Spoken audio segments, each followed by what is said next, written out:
Então eu passo a fazer agora uma recapitulação de todos esses fatos para ficar mais fácil das pessoas entenderem. Em 2011, Monsenhor Viganò é instituído pelo Papa Bento XVI como núncio, ou seja, diplomata representante da Santa Sé nos Estados Unidos. Ali ele toma conhecimento de muitos casos de abusos sexuais, inclusive de pedofilia. E ele reporta isso ao Papa, que começa a tomar providências.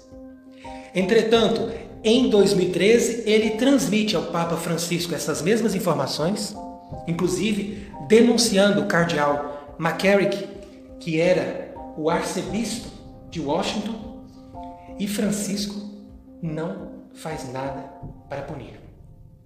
Mas em 2016, Viganò deixa esse cargo e nesse ano surge o problema do documento Amoris Laetitia. Nós sabemos que 4 cardeais levam as dúvidas em relação a esse documento para o Papa e ele simplesmente ignora, não responde aos cardeais. 2 deles, inclusive, já faleceram. Agora, é bom dizer aqui que esses cardeais foram formados naquela mentalidade do modelo de igreja estabelecido por João Paulo II, que quis preservar alguns valores da Revolução do Concílio, mas quis manter especialmente a moral católica de uma forma mais rígida. Então, quando esses cardeais viram, através do documento Amoris Laetitia, a revolução que o Papa Francisco começou a fazer em relação ao modelo de João Paulo II, então eles se levantaram e todos ficaram perplexos de perceber que Francisco não respondeu e ainda aprovou outras interpretações que eram revolucionárias em relação a esse documento. Nessa ocasião, Viganò não tomou partido, não se manifestou abertamente, mas em 26 de agosto de 2018, quando ele estava completando 50 anos de sacerdócio, ele publica um dossiê provando que o Papa sabia de todos os escândalos nos Estados Unidos. E mesmo assim, ao invés de punir, ele promoveu os culpados. Obviamente, a imprensa divulga esses fatos, mas preserva ao máximo possível a figura de Francisco, que na mídia internacional é considerado como alguém que está revolucionando o papado para tornar o Papa uma figura mais humilde, mais próximo das pessoas simples, dos pobres, daqueles que estão abandonados, que é amigo da ecologia. Então, Papa Francisco, nós sabemos que ele é muito bem visto pela mídia internacional. Entretanto, foi a partir de 2020 que a coisa começou a esquentar e em 29 de fevereiro, Viganò escreve uma carta de apoio ao cardeal Zen, que estava fazendo oposição a esse acordo entre a China e a Santa Sé. Então, Viganò escreve dizendo que, de fato, eles estavam entregando a Igreja Mártir da China nas mãos do inimigo. Que eles fizeram assinar um pacto secreto, legitimaram bispos excomungados, agentes do regime, depondo os bispos legítimos, ou seja, um verdadeiro escândalo. Em 4 de abril de 2020, ele começa a ser ainda mais preciso, quando critica a atitude de Francisco de renunciar ao título de Vigário de Cristo no livro do Anuário Pontifício.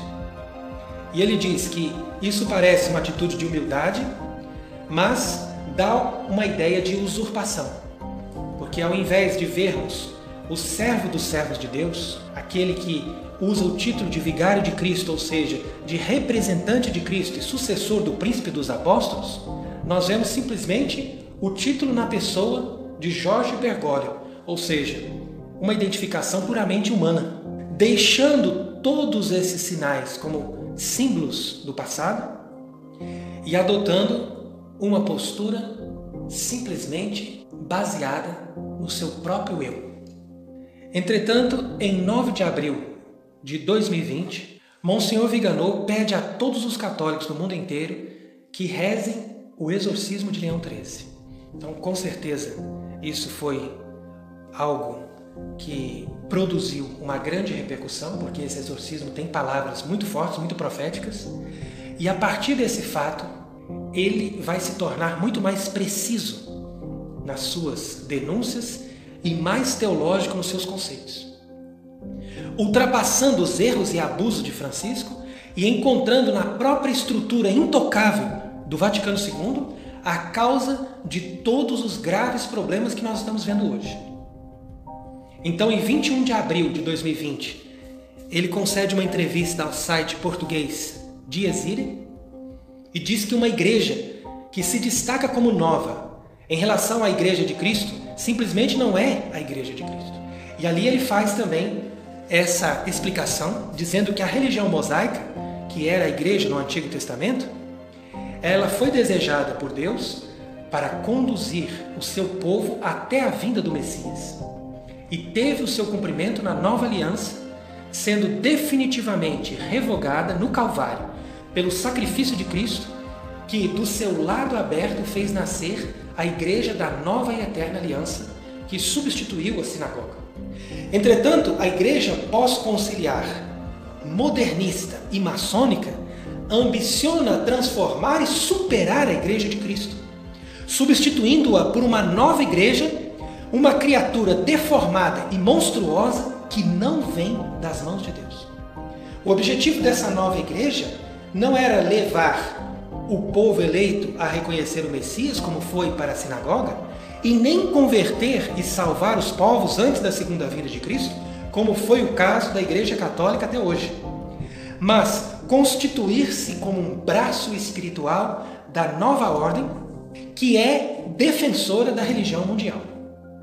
E é nesse sentido que a Revolução Conciliar teve que primeiro demolir o legado da Igreja, a sua tradição milenar, da qual ela extraía a sua própria vitalidade, como corpo místico de Cristo, para depois se desembaraçar dos expoentes da antiga hierarquia que foram colocados para fora. Os antigos bispos que defendiam a verdadeira tradição da Igreja. Ora, isso representa a concretização do plano da maçonaria e a preparação do advento do anticristo. Nessa mesma entrevista, ele vai dizer claramente que o Vaticano não revelou todo o terceiro segredo de Fátima. Então isso também produziu muita repercussão. No dia 7 de maio, ele denunciou também como a hierarquia da Igreja atuou nessa questão do confinamento devido à pandemia. E como houve uma certa união da hierarquia da Igreja com os governos, ou fazendo até algo além do que os governos estavam pedindo, afastando as pessoas dos sacramentos e impedindo as pessoas até mesmo de entrar nas igrejas. Então muitos bispos assinaram esse apelo que ele dirigiu ao mundo inteiro para que as igrejas fossem reabertas e para que as missas voltassem a ser celebradas. Em 29 de maio, ele respondeu a uma carta de uma irmã de clausura que lhe pedia explicações sobre a situação.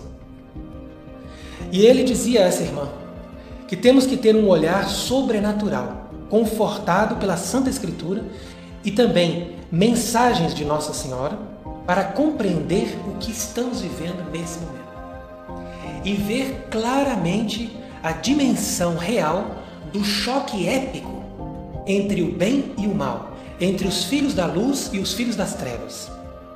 Os partidários de um governo mundial e as elites querem impor uma tirania e se organiza a seu lado um braço religioso do neopaganismo. Ele diz ainda que o Vaticano II é um câncer dentro da Igreja e que nossa missão hoje é de abrir os olhos de numerosas pessoas e mesmo de padres e religiosos que não conseguiram ainda entender o que está acontecendo e se limitam a olhar a realidade de uma maneira parcial e desordenada. Uma vez que nós entendemos o mecanismo, podemos entender também todo o resto. Ele diz ainda: minha querida irmã, nós podemos sim voltar atrás. Nós podemos fazer com que tudo que nos foi tirado fraudulosamente seja nos restituído. mas somente na coerência da doutrina, sem compromissos e sem nada ceder e sem oportunismo. Repito, na coerência da doutrina, sem compromissos, sem nada ceder e sem oportunismo. No dia 9 de junho, ele publica o seu texto mais impressionante. Nós fizemos também uma conferência sobre ele. E o que nos causa mais admiração nesse texto é vê-lo abrir o seu coração dizendo: hoje eu confesso que fui enganado. Continuar nisso seria uma incoerência. Então, com muita humildade, ele vai recapitular toda a sua história, dizendo que ele serviu uma fraude durante 60 anos. Então, realmente, isso é impressionante. E ele chega à conclusão de que nós devemos abjurar completamente o Vaticano II e que devemos fazer uma separação entre obediência à hierarquia e fidelidade a Cristo. De fato, nunca na história nós vimos essa separação. Mas é justamente isso que torna esse nosso momento único e especialmente difícil em relação a todos os outros momentos de crise que a Igreja enfrentou na sua história. A instituição fica de um lado e a Igreja, eclipsada, na expressão de La Salette, fica de outro lado. Então aqui realmente Monsenhor Viganò entendeu o que está acontecendo e qual é a causa do problema. É por isso que São Paulo, na sua segunda carta aos Tessalonicenses, capítulo 2, versículo 3, descreve esse momento que ele chama de grande apostasia. Então é justamente isso que torna muito especial esse caso do Monsenhor Viganò, porque todos os bispos e sacerdotes que denunciaram os erros do concílio foram formados pela Igreja antes do concílio. Então, quando eles se levantaram contra esta revolução, as pessoas diziam: eles são fanáticos, eles são radicais, eles foram formados numa outra mentalidade, por isso que eles não entendem. Então a gente via as pessoas comentarem isso, ouvimos muito isso, dizendo que a missa antiga é uma coisa ultrapassada, as pessoas são apegadas nisso porque eles têm saudade, porque eles viveram nesse ambiente, eles não aceitam mudança. Mas o caso de Viganò é completamente diferente. Ele foi formado nessa igreja pós-conciliar, ele foi ordenado em 68, ou seja, já prestes à inauguração do novo rito. Ele sempre celebrou a missa nova até que ele foi se dando conta de todos esses acontecimentos. Então, diante das dificuldades que ele viveu, das experiências que ele passou, e inclusive começando pelos escândalos e os abusos de pedofilia que aconteciam nos Estados Unidos, porque é aí que ele foi se dando conta, foi percebendo: olha, se essa igreja tem tantos escândalos morais, alguma coisa está errada. Então, a partir daí, ele foi se aprofundando e foi vivendo um processo de conversão, até chegar às causas do problema, porque ele está bem intencionado, ele tem uma boa formação e Deus também iluminou o seu entendimento para que ele compreendesse que a coisa não é um problema somente do Papa Francisco, mas é um problema que se arrasta desde o tempo do Vaticano II. É claro que o Papa Francisco vai levar ao cume toda esta crise e esta revolução, mas se nós não cortamos o mal pela raiz, nós não podemos chegar a uma solução do problema. Então é por isso que na véspera da festa dos apóstolos, ele concedeu uma entrevista na qual ele propõe que todos nós devemos, num ato de humildade, reconhecer que nós estávamos errados, que nós tentamos a todo custo defender esse concílio, defender essa igreja que eles quiseram implementar de uma forma totalmente humana, e precisamos agora compreender que tudo isso está numa lógica de uma infiltração sistemática dos inimigos da igreja que querem, através dessas falsas doutrinas, destruir a própria base divina da Igreja Católica. Então, o próprio Evangelho, em Mateus 24, nos diz que se esses dias não fossem abreviados, até os justos teriam dificuldade de se salvar. Tal é a confusão que nós estamos metidos. Então, essa situação que nós vivemos, e as pessoas precisam entender, as pessoas precisam investigar com sinceridade as causas do problema. Não adianta simplesmente eu ter um preconceito e dizer, não, ele é um radical, ele é um tradicionalista fanático, esquece essa pessoa porque ele é um excomungado, ele não tem que ser ouvido. Ora, se queremos realmente fazer uma igreja justa, uma igreja que seja santa, temos que dar lugar a ouvir e a interpretar os fatos, a discernir os fatos, e tudo isso segundo a doutrina da igreja e segundo o senso dos pais da igreja. Senão nós vamos chegar a conclusão nenhuma. Ou melhor, nós vamos chegar a conclusões falsas e fraudulentas que nos levaram a esse buraco que nós chegamos hoje. Então é por isso que eu me permito aqui até fazer uma comparação. Talvez alguns achem um pouco exagerado, mas eu ouso dizer que essa conversão que Monsenhor Viganò vive nesse momento, ela se compara à conversão de São Paulo. Por quê? Porque São Paulo também acreditou nos judeus que diziam que Jesus estava morto, que aquilo tudo tinha acabado. Com certeza, por dentro ele se questionava, mas eles diziam, ele está morto, ele não ressuscitou, isso é uma mentira desses seus apóstolos, desses seus discípulos, não acredite nessas pessoas. Ora, depois de um tempo, o próprio Cristo aparece para ele e diz, olha, eu estou aqui, eu não estou morto. Então, a partir daquele evento, São Paulo se converte e começa a mudar completamente a história. Assim também aconteceu com Viganò, porque ele acreditou na geração do concílio que dizia para ele, quando ele era um padre jovem, esquece essa igreja antiga, ela está morta, se você tem boa intenção, vamos servir a igreja do Vaticano II. E ele foi trabalhando para essa igreja, ou seja, trabalhando também para sepultar de uma vez por todas a igreja que existiu até o Vaticano II. Entretanto, num determinado momento, essa igreja aparece para ele, luminosa, viva, dizendo, olha, não estou morta, eu sou a verdadeira igreja. Então, Viganò, ele recapitula a sua vida e ele vai, num ato de sincero arrependimento, começar a desejar trabalhar para essa verdadeira igreja de Cristo, que é a igreja católica de sempre. Então é uma conversão impressionante que mostra que a graça de Deus está atuando nele. E veja que o seu lema episcopal também tem uma relação com São Paulo.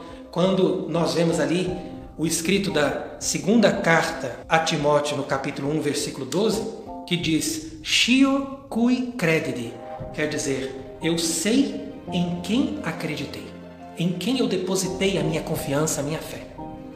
Então, da mesma forma como São Paulo dizia isso, agora Viganò, no seu lema episcopal, ele apresenta essa frase como a meta da sua vida, ou seja, ser fiel a Cristo antes de tudo.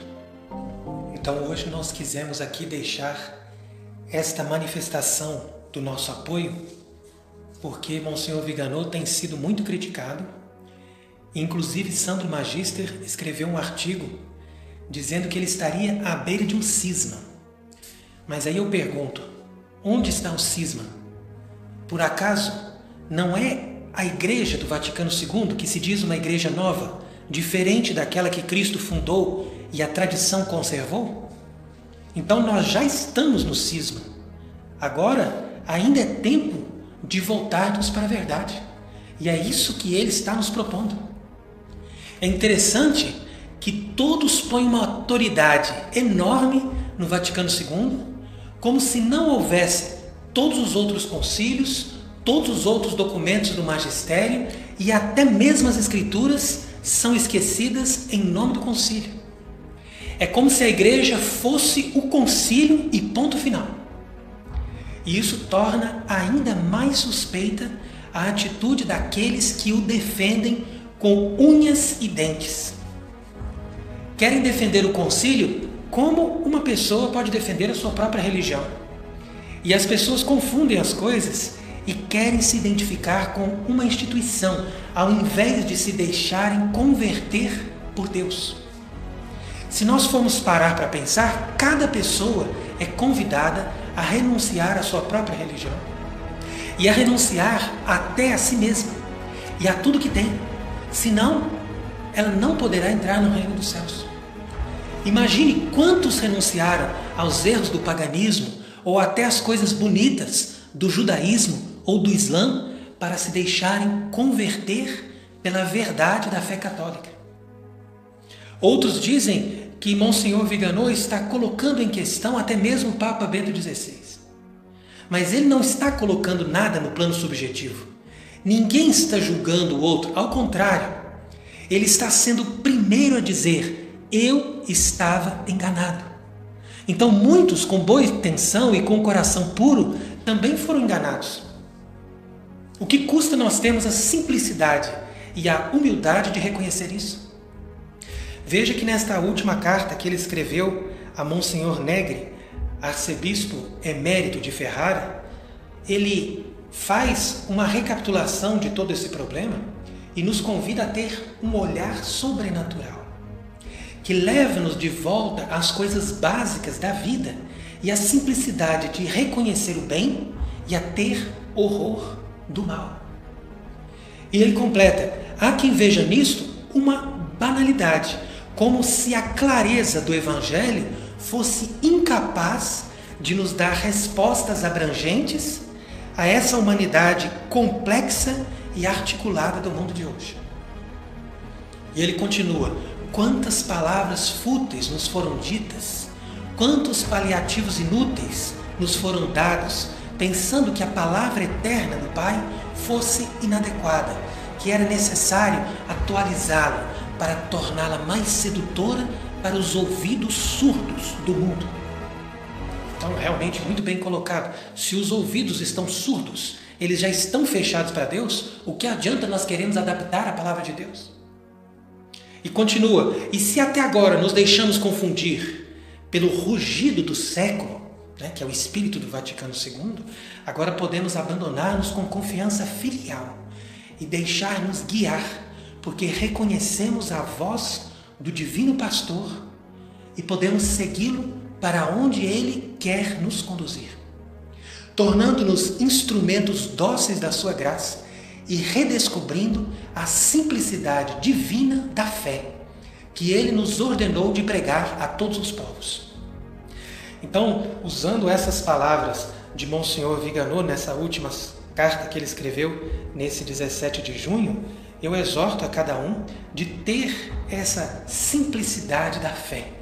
Ao invés de nós ficarmos com argumentos complexos, vamos reconhecer que a fé em Cristo é algo muito simples e que é com esta fé direta, simples, autêntica, que nós podemos realmente santificar-nos e restaurar a Igreja Católica.